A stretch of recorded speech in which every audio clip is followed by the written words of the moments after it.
Hey guys, welcome back to another episode of Good Intentions with Lisa-Tien. That's me. Today is a Sunday, and I really wasn't planning on recording today, but I drank an unnecessary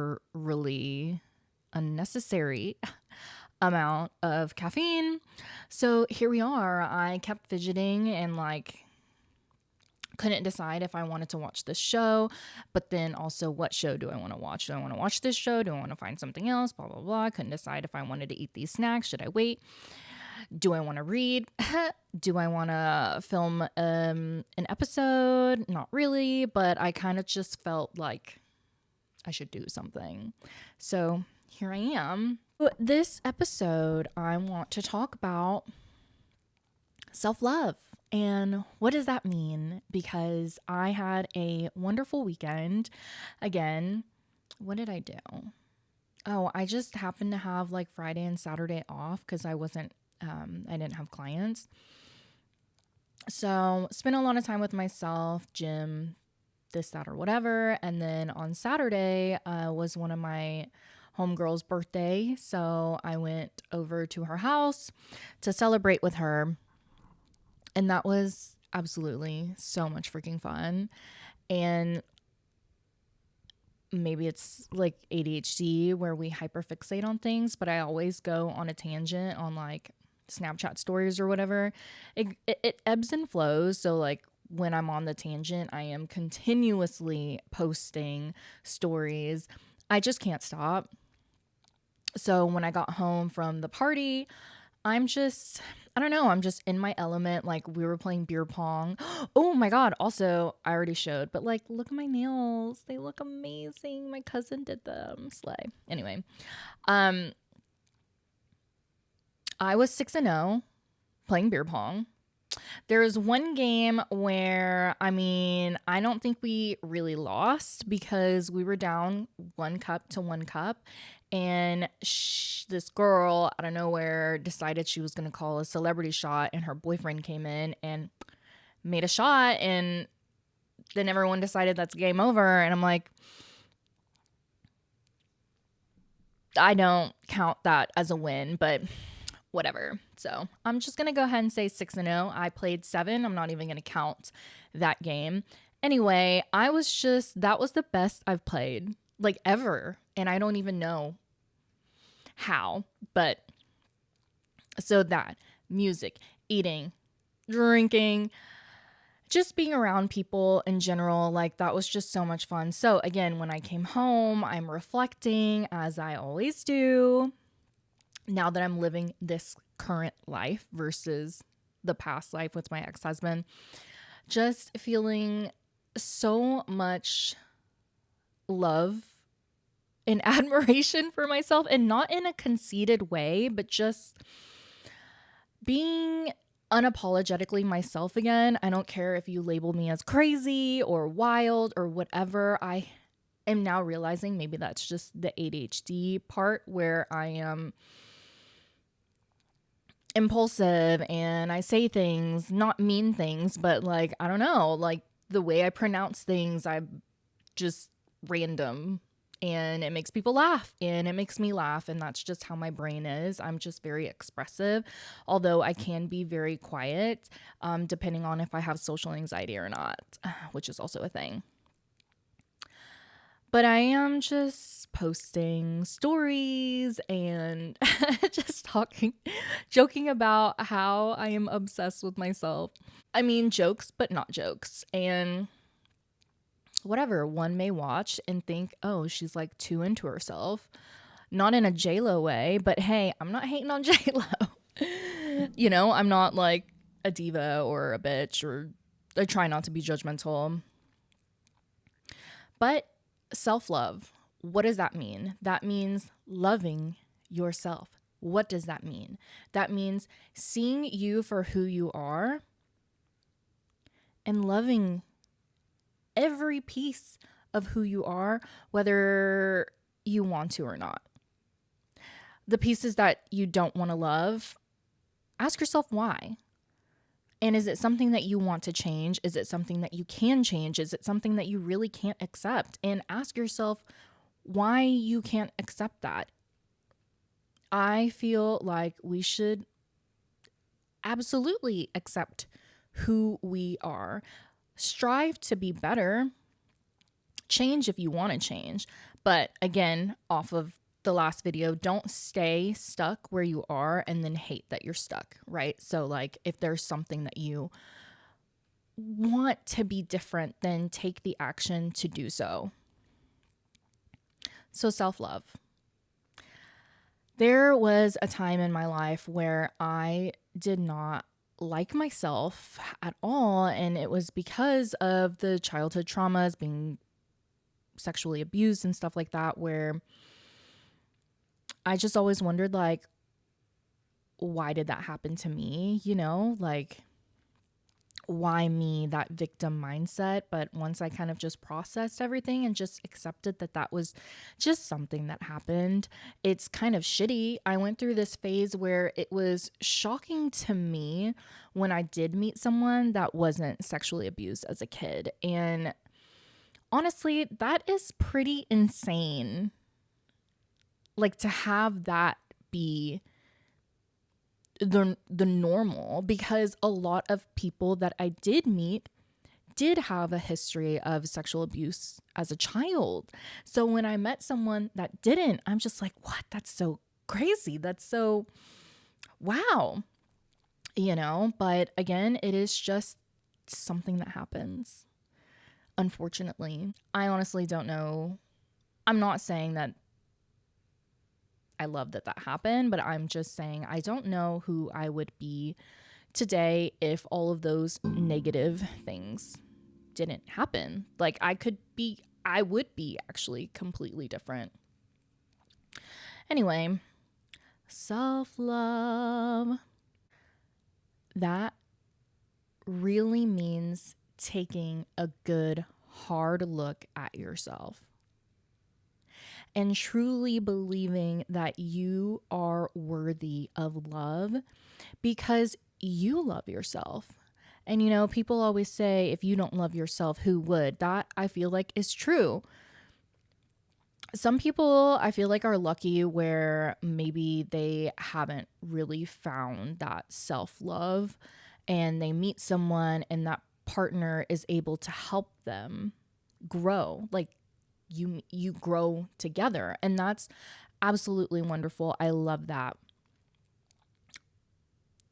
Are they lucky? Is that just their path? Sure. But it is so important, because then what if you develop a codependency on this person? Like, what would happen if, God forbid, they pass away, an accident happens, if anything could happen? What would become of you if that person was just gone and they were the one to help support you and feel that self-love? I would hope that in that case, one would have learned to absolutely love and accept themselves, to where if something did happen to the other person, that they know that they will be absolutely okay. But again, I feel like that is why it is so important to take the time to figure out who you are, love who you are, every piece of who you are. Getting down to the nitty-gritty, because it can be gritty. Like, I'm not gonna lie to you. I think that's why a lot of people kind of avoid taking a look inside and taking accountability for where they are at in life now, what they can do to change, to grow, be different, be better. Avoidance. I definitely am guilty of being avoidant by, you know, going through that phase. And I'm not saying that I'm out of it, but eating edibles, smoking, Drugs are fun every once in a while, but just because you have a day off, why can't you just sit with yourself during that day and not escaping? What are we escaping? These are important questions, and I feel like we would benefit so much by asking ourselves questions, like literally interviewing ourselves and getting to know ourselves. And that's how you become more comfortable with yourself. That's how you figure out, who is she? Who am I? And who do I want to be? Why is this important? Well, it's important because if you don't have a clear vision of who you are, who you want to be, then you end up in relationships that do not serve you. And this is something that my psychiatrist said. It was actually really, what's the word? I was very excited to see my psychiatrist again, just because I hadn't seen him. Well, we do, our appointments are virtual. And I had stopped seeing him, and I changed psychiatrists because my ex-husband didn't want me to see him anymore, because he said, Lisa, you approval seek.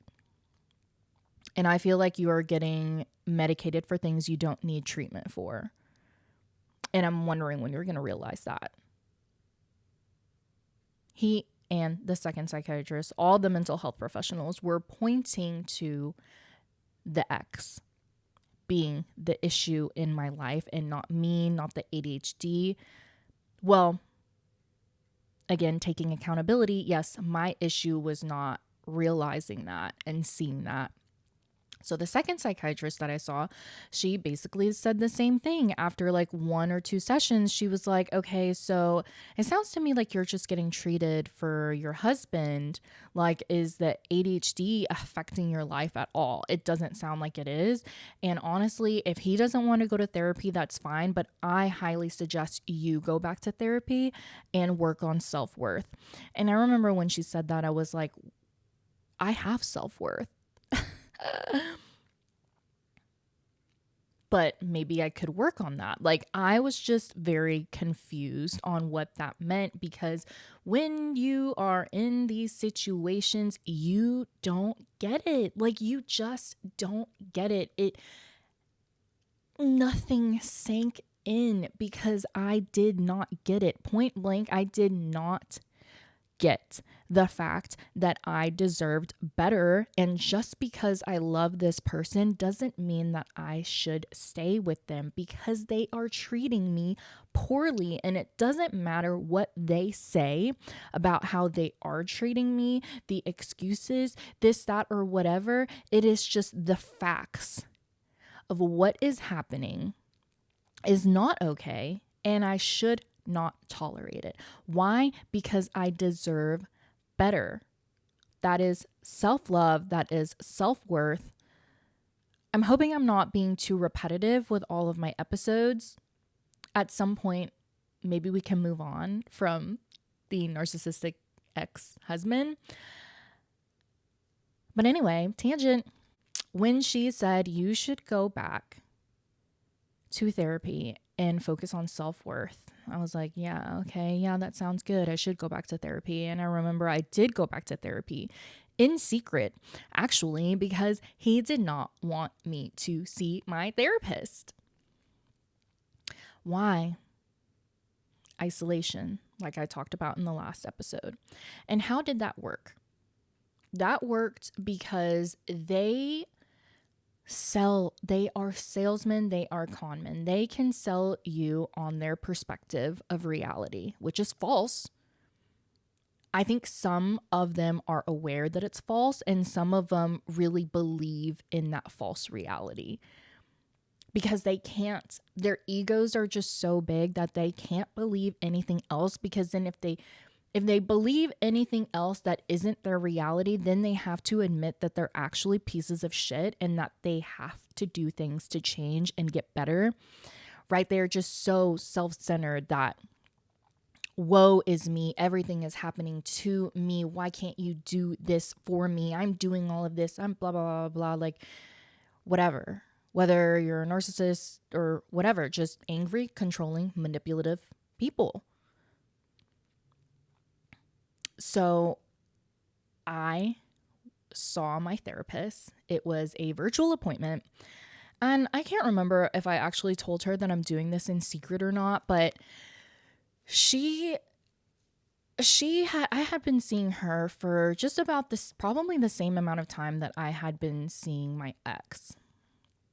Like, I remember I kind of stopped seeing her around the time when it was time to move in.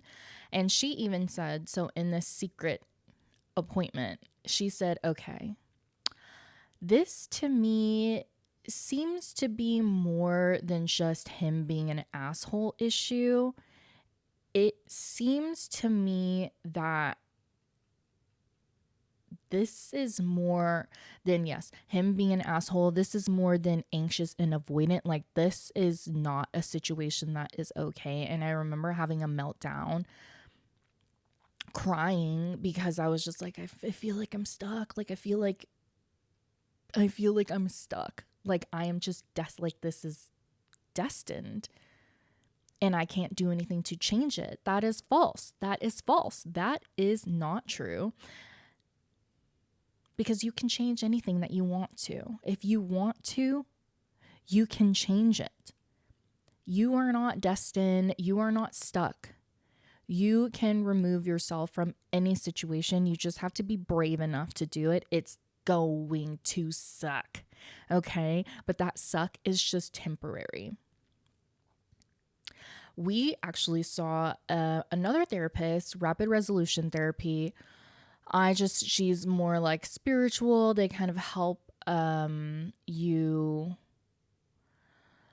What is the term for rapid resolution therapy? They kind of help go into your subconscious and kind of like get rid of things that don't serve you. Like, I went to her for two things. It was because of the relationship that I was in, but also the sexual abuse stuff.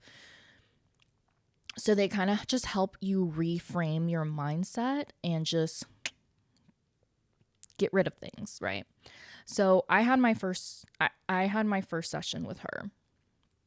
And then my ex had his session with her. My session went really well. It was a 3-hour session. Great. He even noticed how different I was showing up. Kind of just more like confident, more sure of myself is what I told her I wanted to work on. He had his session with her maybe like a few days after I did. And I remember before he even texted me that it was over, I had this I was at work. Just this sinking feeling in my stomach. I remember it. It was just like this gut-wrenching feeling. And then shortly after, he called me. I couldn't answer because I was at work. And then so he texted me and he was like, call me when you get a chance. I feel so violated. I feel this, blah, blah, blah, blah. And I remember in my head, I'm like, okay, cool. So this is just another therapist that you don't like and you don't want to deal with and you whatever. Like, shocker. Wow. And so I called him and he just told me that they basically argued for 3 hours. He was like, this was such a waste of money. I didn't get anything out of it. She just laughed at me. She belittled me. She blah, blah, blah, blah, blah. And he even was like, so we did the sessions over Zoom and it's recorded. And with the research that I did for rapid resolution therapy, they talk about how it is recorded and you can see how quickly someone's face changes when that negative thing that they want to shifts. It's like it's like, ooh, like it's gone. So anyway, that's why it's recorded. And he was saying like, if you asked her to send us the recordings, she wouldn't send you the recording because she knows what she did was wrong. And the whole time I'm just like, okay, wait, there's just so many things, because this was a make it or break it moment. I felt like we're going to do this rapid resolution therapy. We're going to both figure out how to change and how to be different for this relationship to work. And if it doesn't work, this relationship is not going to work. So now we're hitting a speed bump. And I'm just trying to be as empathetic as I possibly can. And I remember when I came home, he had like wrote down how he felt on a piece of paper for me to read. And I remember him writing the word like narcissist on there. Like, if she tells you that I'm a narcissist, you can't believe her, or some shit like that. So anyway, part of the package is after a week or two, because your mindset and your subconscious is continuing to change over the next few days. So then you have a follow-up appointment. And he was like, I'm not seeing her again, blah, blah, blah, blah, and this, that, or whatever. And I was like, okay, well, I still want to have my follow-up with her. And he did not like that. He did not want me to see her again, but somehow, some way, I was like, I'm going to have my follow-up with her. And the solution with him was, we're going to find another rapid resolution therapist, a man this time. And I was like, and I'll pay for it. But he also felt like it was such a huge waste of money, because I think it was $500 for both of us. I can't remember, to be honest, but it was a lump sum. And I had told him, in my new confident self, that I will handle this, but I am going to handle this my way. So do not expect me to handle it how you're going to handle it. I'm going to handle it how I'm going to handle it. Either way, I'm going to take care of it. And he's like, okay, cool. I did say that I would ask for our money back, but you're paying for a service. Like, you can't just be like, oh, I didn't like this therapy session, can I have my money back? But I was like, I will ask. And so I reached out to her and I said, hey, so he didn't have a good session. I don't really know what's going on or what happened, but this, that, or whatever. And she was like, well, people process things differently. So just give it a few days, blah, blah, blah, blah. And then I'm talking to people at work about, of course, what happened. And they're like, yeah, you can't just ask for your money back. She's not going to give it to you. And so I ended up not asking her at all, blah, blah, blah.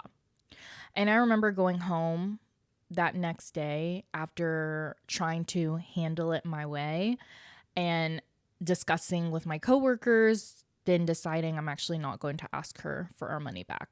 It just is what it is. I'm going to pay for him to have another session. And when I came home, I remember he's just straight up like, so did you ask her for our money back? I said no, and here's why. And he said, oh, so you lied to me. Gaslighting. And then we had a however long of an argument about what a lie is. And he was like, well, if you decided not to ask her for our money back, why didn't you communicate that with me? Like, these are just fucking things that happen in a narcissistic abusive relationship where there's just like no winning, right? And so I remember I just felt really confused, like, who cares? I'm paying for you to have another session with another therapist. And also, I told you that I'm going to handle it my way. It doesn't mean I lied. But again, arguing with a narcissist isn't going to get you anywhere because they are always right in their heads, right? I was unaware of what I was dealing with at that time. So anyway, I had my follow-up appointment with her name is Giselle. She straight up told me, after asking how I felt after the session and stuff like that, and one of my concerns was our relationship. Are things going to work? Is this going to work? And what am I going to do if it doesn't work? Which we discussed in that session. So now we're at the follow-up, and she asked, okay, based off of how you feel now after your session, what has transpired with your husband? What have you decided? And I said, well, because he didn't have a good session with you, I went ahead and found another rapid resolution therapist, a man, and I'm just going to see how it goes with him. I'm just going to see how it goes was the mantra, the fucking whatever. What is the word I'm trying to think of? I'm just going to go ahead and say mantra. That is what I lived by for about 3 years. Every time something happened to where I'm like, I'm going to leave, I always said, well, I'm just going to see how this goes. I'm just going to see how I feel after this. I'm going to wait until after a trip. And then time is going by and nothing is happening and nothing is changing. That's how you stay stuck in a relationship like that, is just seeing how things go. But guess what, bitch? Things aren't going to go any different than they have been going, because nothing is changing. Because they are lying to you and they are manipulating you and they are gaslighting you and you are in an abusive relationship. Hey. So circling back to Giselle, when I told her I'm going to see how things go after he has his new session with this other therapist, she straight up said, Lisa, I am going to be honest with you. I don't think it's safe for you there. And again, this is just another one of those things where somebody is telling me something and I like kind of understand, but it's not sinking in, right? So she is familiar with military men, and being a therapist for men in the military, or just men in general, processing traumas and that stuff like that. Damn it, I really can't think of the word. Experience. Holy shit. She has experience with men like that, just men in general, military men. Okay. Straight up said, I don't think it's safe for you there. And I remember saying, okay, I understand, I hear you, but I feel like this rapid resolution therapy is going to help. She said, the things that he does is not normal. Because I didn't even mention like a fraction of what actually went on in the relationship, but I did mention to her one of the things that happened to where I'm like, okay, I don't like this, and no fucking shit, because that's insanity, right? So I had told her that he had taken my keys, my phone, and my wallet so that I could physically not leave the house. And that is also an escalation, because before that, it was just standing in front of the door in the closet so that I couldn't leave until I calm down, because he's just trying to talk to me, or keeping me in the bedroom with him because, again, he's just trying to talk to me. But he's doing the crazy shit, but making it seem like I'm the one that's out of control and crazy, right? That's gaslighting. And that's so manipulative and controlling, because they are purposely choosing to do something to get you to do what they want. So him not letting me leave the closet, him not letting me leave the bedroom, him not letting me leave the house, By doing that, now I am forced to listen to more of his lies and manipulation, so that then we can come to this conclusion, resolution that's not real and something that I didn't actually agree with 100%. But because I know if I don't agree, then it's just going to go on and on and on, and it's actually not ever going to end. So she brought up how that's not normal behavior to take someone's phone or keys or wallet so that they cannot leave the house. And she asked me, would I ever do that to someone? And I said, no. And she was like, yeah, because that's not a normal thing to do. That wouldn't make sense for you to do. Oh, that person's not listening to what I want to say. Let me take their phone, keys, wallet so that they can't leave, so that they have to sit there and listen to me.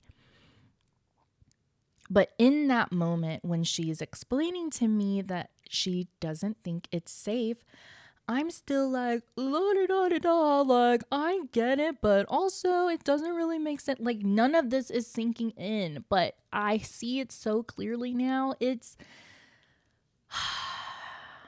not fucking normal, should not be tolerated. You should absolutely 100% run. And when I tell my clients or friends or whatever about scenarios in our relationship, no one has ever said, oh, well, maybe you should try this, or maybe you could change this, or that was never anybody's responses. Everyone's response would be, you need to run. Run. And I'm not even exaggerating. They use the word run. When and why would you run? When you're in danger. And when you are in an abusive relationship, you are in danger because they don't care about your well-being,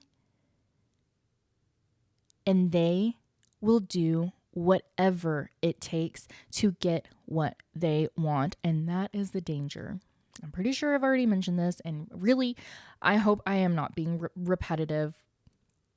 But anyway,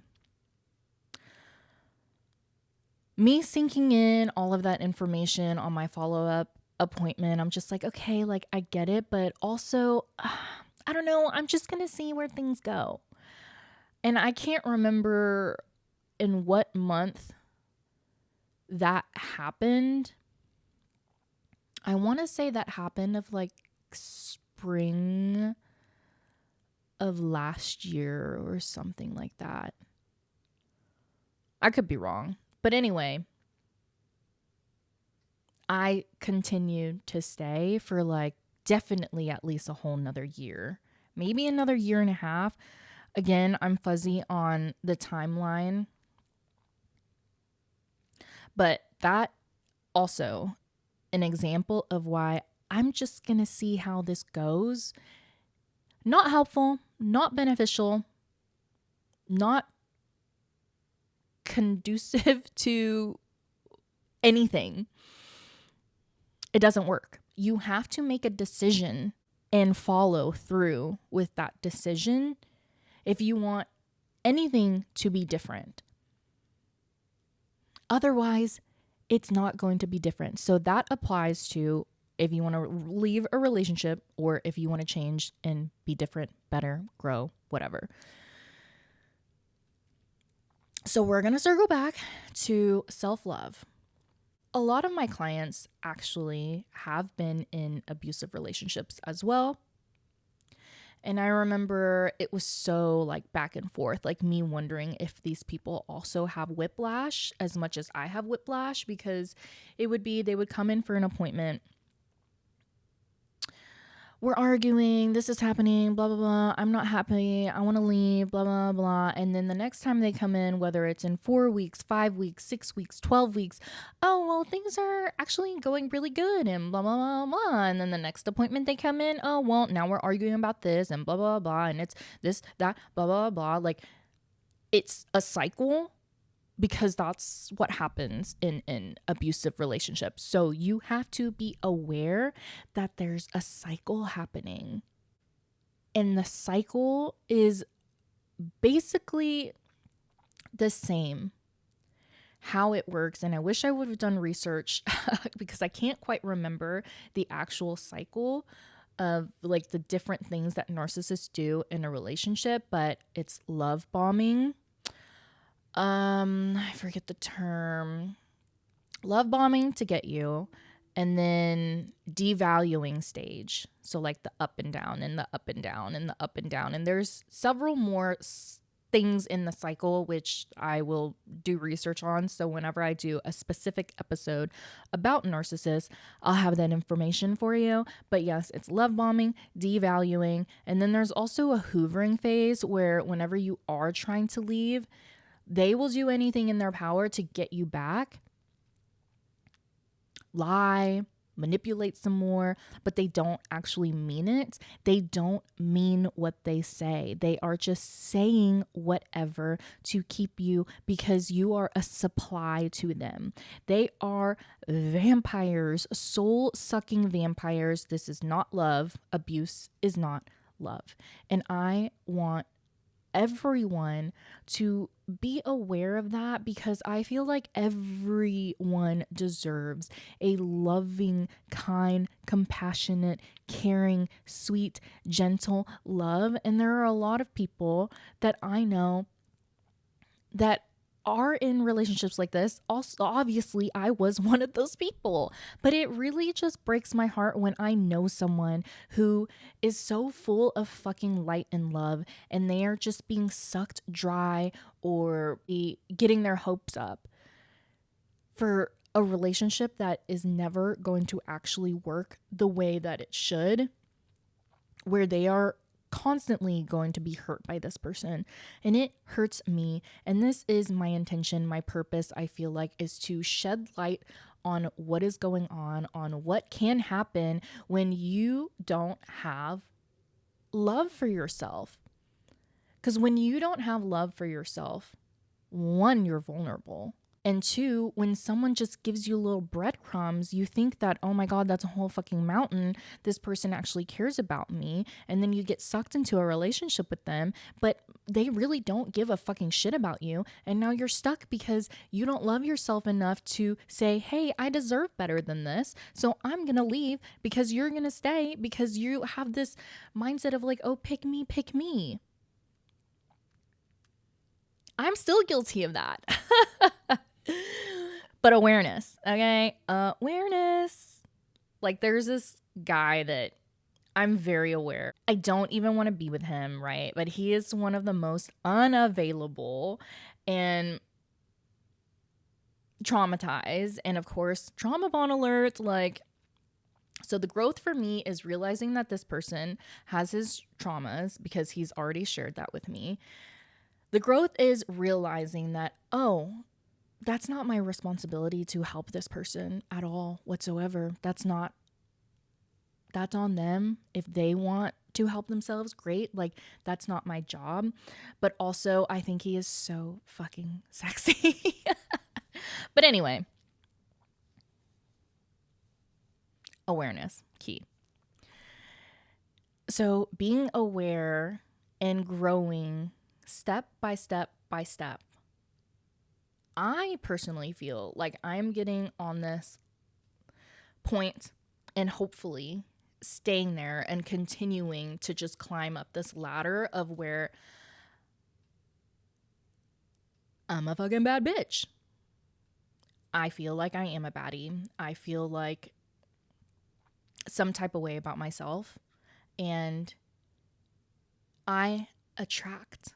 I don't chase. I attract men that are on the same frequency. I'm not out there chasing. I'm not out there like, oh, have sex with me. But really, it's more than sex. Really, it's just being chosen. Really, it's just this. Really, it's just that. Like,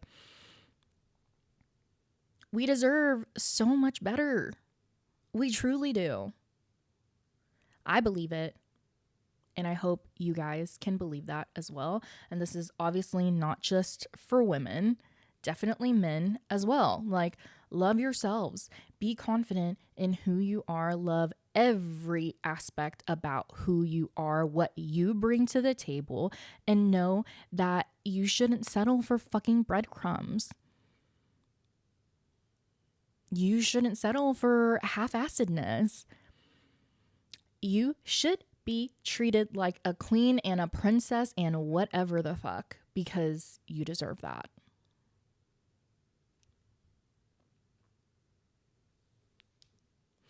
So something that I'm going to try to work on is, it's very clear if you guys know me that I do love sex. Who doesn't, right? And I'm definitely not the type of person that's like, oh, I need to have feelings for this person to have sex with them.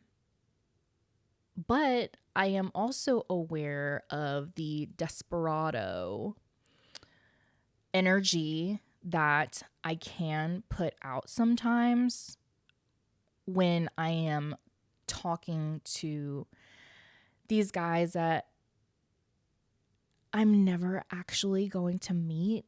Like, we're just being aware of it is what it is and not putting too much like energy into something that's actually not ever going to happen. And it's okay that it doesn't happen, but just basically what I want to work on is conserving my energy for things that actually matter, like myself and my future and the type of man that I actually want to be with. Sure, a distraction is fun, whatever, okay? But the energy, being aware and not being consumed, because whenever I was online on the apps and stuff, or just messaging whoever on Snapchat, like, it's a dopamine hit. Anytime that they send you a message, they text you back or whatever, but like, none of that is real. That's just like all in our heads. Sure. Is there a potential of meeting someone online who's actually going to be someone that you end up with and then someone that you get married to? Yes, of course. But the riffraff that's coming through that's not being filtered, like, realistically, nah, it ain't it. And we know it ain't it. So what do? Be aware that it ain't it and conserve the energy for ourselves. Focusing on ourselves, what we want to change, how we want to grow, and the type of man that we actually want to attract. Because what's the term? Where our energy goes, our focus goes, or is it where our focus goes, our energy goes? I think it's where our focus goes, our energy goes. So if we're focusing on these 5 to 6 riffraffs that we're never actually going to have a future with, and we're probably not ever going to realistically meet in real life, and we're probably not even going to have sex with, like, doesn't matter if it's just sex, relationship, whatever. It's just energy, right? So us putting our energy over here is taking away our focus over here, and we should be putting our focus over here so that we can elevate and that we can grow and that we can be great and attract a wonderful fucking partner that we deserve, instead of distracting ourselves and staying small over in this area. I hope that makes sense. So again, not perfect, not by any means higher than, better than you, blah, blah, blah, blah. Like, I am very aware of my toxic traits.